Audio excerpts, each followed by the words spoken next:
ইতিহাসে না এমন কিছু নাম আছে যা শুনলেই কেমন যেন রহস্য ষড়যন্ত্রের একটা জাল চোখের সামনে চলে আসে। আর এই লিস্টে একদম টপে থাকবে কোনটা বলুন তো? ইলুমিনাটি। কিন্তু এই যে এত পপুলার ধারণা, এত কনস্পিরেসি থিওরি, এগুলোর বাইরে এই বাভেরিয়ান ইলুমিনাটি আসলে কারা ছিল? কি ছিল তাদের সেই রেভলিউশনারি ব্লুপ্রিন্ট যা নিয়ে আজও এত কথা হয়? চলুন আজকের এই আলোচনায় আমরা ঠিক এই ঐতিহাসিক গুপ্ত সংঘটার ভেতরে ঢুকব, তাদের আদর্শ, তাদের পদ্ধতি, আর তারা কি অদ্ভুত এক লিগেসি রেখে গেছে সেটার গভীরে যাব। এর প্রতিষ্ঠাতা অ্যাডাম ভাইসা হপ্ট নিজেই একটা কথা বলে গেছেন, যা তাদের পুরো ফিলসফিটা এক লাইনে বলে দেয়: মানুষকে চালানোর যত রাস্তা আমি জানি, তার মধ্যে সবচেয়ে এফেক্টিভ হলো একটা লুকানো রহস্য। মানে বুঝতেই পারছেন, এই বাক্যটাই কিন্তু আমাদের আলোচনার আসল চাবিকাঠি। তাদের কাজের মূল ভিত্তিই ছিল এই গোপনীয়তা আর স্ট্র্যাটেজিক ইনফ্লুয়েন্স। তো এই জার্নিতে আমরা প্রথমে দেখব তাদের আসল ব্লুপ্রিন্টটা ঠিক কী ছিল। তারপর আমরা বোঝার চেষ্টা করব তাদের আদর্শ আর বাস্তবতার মধ্যকার টেনশনটা, এটা কি একটা ইউটোপিয়ার স্বপ্ন ছিল নাকি স্বৈরাচার। আমরা তাদের সেই গোপন প্লেবুকটা খুলে দেখব, ইতিহাসের অন্য সিক্রেট সোসাইটির সাথে তাদের মিলগুলো খুঁজব, আর একদম শেষে দেখব কিভাবে এই দলটা ইতিহাস থেকে সোজা আজকের পপ কালচারের একটা আইকন হয়ে উঠল। আচ্ছা, তাহলে চলুন শুরু করা যাক। প্রথমে গভীরে গিয়ে দেখি ভাইস হাউপ্টের এই সংঘের আসল পরিচয়টা কি, আর তাদের সেই যুগান্তকারী লক্ষ্যগুলোই বা কী ছিল যা ১৮ শতকের ইউরোপকে কাঁপিয়ে দেওয়ার ক্ষমতা রাখত। সময়টা ছিল ১৭৭৬ সালের ১ মে। বাভারিয়ার ইঙ্গলস্টাড ইউনিভার্সিটির আইনের প্রফেসর অ্যাডাম ভাইসহাউপ্ট তৈরি করলেন অর্ডার অফ দি ইলুমিনাটি। তাদের ঘোষিত লক্ষ্যটা কিন্তু বেশ মহৎ শোনায়, মানুষকে মুক্ত ও সুখী করা। কিন্তু শর্ত হলো তার আগে তাদের ভালো মানুষ বানাতে হবে। এই আইডিয়াটা এসেছিল সরাসরি এনলাইটেনমেন্ট বা জ্ঞানদীপ্তি যুগ থেকে। তখন ইউরোপে একদিকে যেমন র্যাডিক্যাল যুক্তিবাদ মাথাচাড়া দিচ্ছিল, তেমনি অন্যদিকে মিস্ট্রিসিজম আর প্রাচীন গুপ্তবিদ্যার প্রতিও মানুষের অম্মুদ্র আগ্রহ তৈরি হয়েছিল। আর তাদের অ্যাম্বিশন, সেটা ছিল রীতিমতো পৃথিবীকে একেবারে নতুন করে ঢেলে সাজানোর মতো। তারা শুধু ধর্ম বা রাজতন্ত্র শেষ করতে চায়নি, না, তাদের চাওয়া ছিল আরও অনেক বড়। তারা এমন একটা ইউনিভার্সাল রিপাবলিক বানাতে চেয়েছিল যেখানে কোনো সামাজিক বা নৈতিক বাধাই থাকবে না, যেখানে থাকবে সম্পদের সাম্যবাদ মানে কমিউনিজম অফ গুডস, আর থাকবে অ্যাবসোলুট সোশ্যাল ইকুয়ালিটি। কিন্তু প্রশ্ন হলো, এই নতুন পৃথিবীর শাসনটা করবে কারা? কোনো ভোটে জেতা প্রতিনিধি? একদমই না, বরং একদল নিজেদের জ্ঞানী বা এনলাইটেন্ড বলে দাবি করা এলিটসদের হাতে থাকবে সব ক্ষমতা। আর দেখুন, এই আইডিয়াগুলি কিন্তু পরে অনেক বিপ্লবী আন্দোলনের মূল মন্ত্র হয়ে উঠেছিল। তাদের প্রতীক ছিল দুটো, যার মানে কিন্তু সময়ের সাথে সাথে একদম পাল্টে গেছে।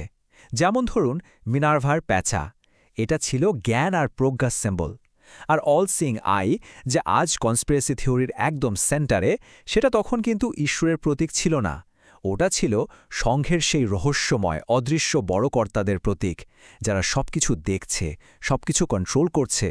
ভাবো না একবার, জ্ঞানের প্রতীক কিভাবে হয়ে গেল নিয়ন্ত্রণের প্রতীক। এখন আমরা তাদের ফিলসফির সবচেয়ে বড় কন্ট্রাডিকশনটা দেখব। ইলুমিনাটি একদিকে একটা পারফেক্ট পৃথিবীর স্বপ্ন দেখাচ্ছিল, কিন্তু অন্যদিকে তাদের ভেতরের সিস্টেমটা ছিল চরম অটোক্রেটিক। আর এখানেই কিন্তু তাদের আসল রহস্যটা লুকিয়ে আছে। এই স্লাইডের পার্থক্যটা একবার দেখুন, কি সাংঘাতিক। বাইরে তারা বলছে বিশ্বজুড়ে সুখ আসবে, স্বাধীনতা আসবে, সবাই সমান হবে। আর ভেতরে নতুন সদস্যদের উপর টোটাল কন্ট্রোল, বড়দের সব কথা বেদ বাক্যের মতো মানতে হবে, আর সঙ্গের ভালোর জন্য দরকার হলে অপবাদ, বিষপ্রয়োগ বা গুপ্তহত্যার মতো কাজও ঠিক আছে। ভাইহাউপ্টের এই ইউটোপিয়ার স্বপ্ন আর স্বৈরাচারী বাস্তবতার ছায়াটা কিন্তু আমরা পরে ফরাসি বিপ্লবের রেইন অফ টেরর বা বিংশ শতাব্দীর অনেক বিপ্লবী শাসনেও দেখেছি। তাদের নিজস্ব মতবাদে একদম পরিষ্কার করে বলা ছিল, নিজের রাজা বা দেশের প্রতি ভালোবাসা এই সংঘের চূড়ান্ত লক্ষ্যের সাথে চলে না।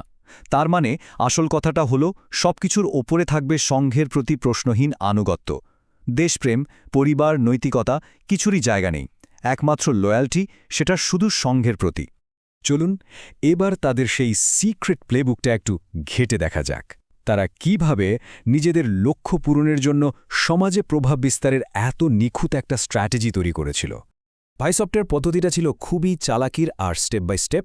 প্রথমত, তখনকার সবচেয়ে প্রভাবশালী সিক্রেট সোসাইটি ফ্রি ম্যাসোনারিকে একটা কভার হিসেবে ব্যবহার করা, এরপর সেই ম্যাসোনিক লজগুলোর লিডারশিপে চলে আসা, তারপর বিভিন্ন লিটারেরি সোসাইটি তৈরি বা কন্ট্রোল করে ইন্টেলেকচুয়াল সার্কেলে প্রভাব বাড়ানো, প্রভাবশালী লেখকদের হয় দলে টানা, নয়তো তাদের নামে বদনাম রটানো, এমনকি পাদ্রী আর নারীদের ব্যবহার করে সমাজের আরও গভীরে ঢুকে পড়া।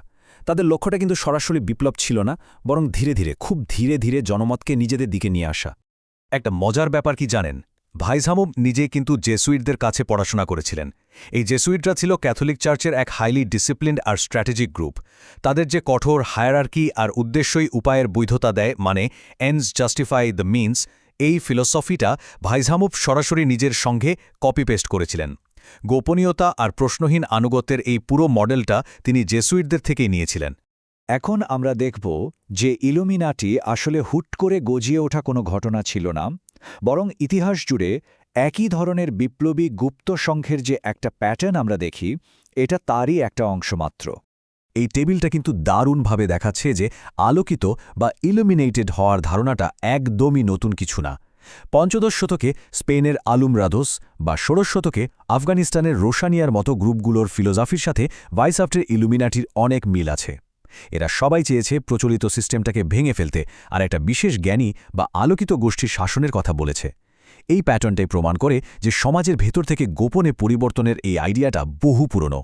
ইলুমিনাটির সদস্যরা কারা ছিল? মূলত উচ্চাকাঙ্ক্ষী বুদ্ধিজীবী, আইনজীবী, সরকারি কর্মকর্তা, মানে সমাজের সেই অংশটা যাদের ক্ষমতা ছিল কিন্তু তারা আরও বেশি ক্ষমতা চাইত। আর এই একই ধরনের লিডারশিপ কিন্তু আমরা পরের প্রায় সব বিপ্লবী আন্দোলনেই দেখতে পাই। তবে হ্যাঁ, আজকের দিনের অনেক ডিসেন্ট্রালাইজড অ্যাক্টিভিস্ট গ্রুপের তুলনায় ভাইসাফটের স্ট্রাকচারটা ছিল অনেক বেশি টপ ডাউন আর কঠোর। তাদের মতো এমন হায়ারার্কিক্যাল মডেল আজকের যুগে প্রায় চলেই না।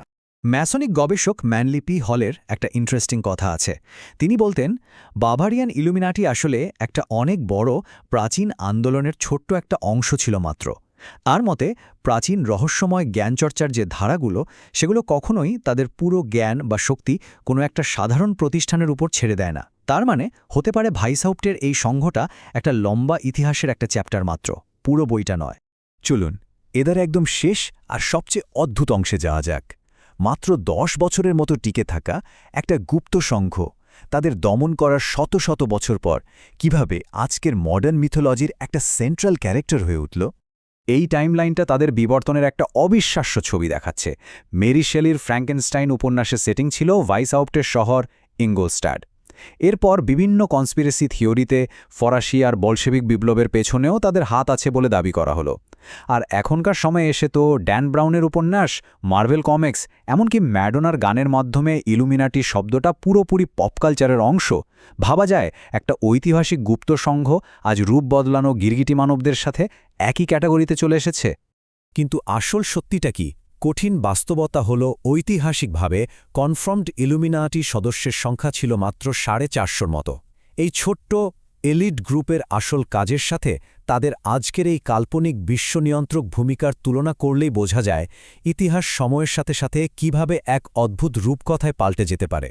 তাহলে শেষ প্রশ্নটা এটাই, অ্যাডাম ভাইসাফট নিজে যদি আজকের এই সব কিছু দেখতেন, তিনি কি ভাবতেন?